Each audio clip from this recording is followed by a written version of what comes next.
Welcome to పూరా local. America, Israel, Iran మధ్య కొనసాగుతున్న యుద్ధ ప్రభావం ఇస్లామిక్ దేశాలపై ఎక్కువగా కనిపిస్తుంది. ముఖ్యంగా పాకిస్తాన్, బంగ్లాదేశ్ వంటి దేశాలు ఆర్థికంగా తీవ్ర ఒత్తిడిని ఎదుర్కొంటున్నాయి. ఈ నేపథ్యంలో పాకిస్తాన్ ప్రభుత్వం ప్రజలపై భారీ భారం మోపింది.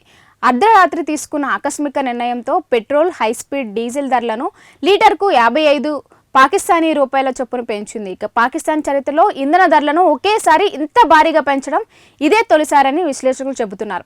ఇక తాజా పరిణామాలపై పాకిస్తాన్ మంత్రివర్గ సమావేశమై చర్చించిన అనంతరం పెట్రోలియం మంత్రి అలీ ఫర్వాజ్ మాలిక్, అలాగే ఉప ప్రధానమంత్రి ఇసాన్ దార్, ఆర్థిక మంత్రి మహమ్మద్ ఔరంగజేబ్ ఈ పెంపును అధికారికంగా ప్రకటించారు.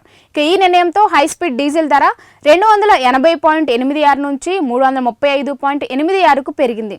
అంటే ఒక్క రోజులోనే దాదాపు 20% పెరుగుదల నమోదైంది. దేశంలో పెట్రోలియం నిల్వలు సరిపడా ఉన్నాయని, కొరతపై ఆందోళన అవసరం లేదని ప్రభుత్వం స్పష్టం చేసింది. ఇప్పటికే ద్రవ్యోల్బణం, ఆర్థిక సంక్షోభంతో ఇబ్బందులు పడుతున్న ప్రజలకు ఈ నిర్ణయం మరింత భారంగా మారనుందని నిపుణులు చెబుతున్నారు.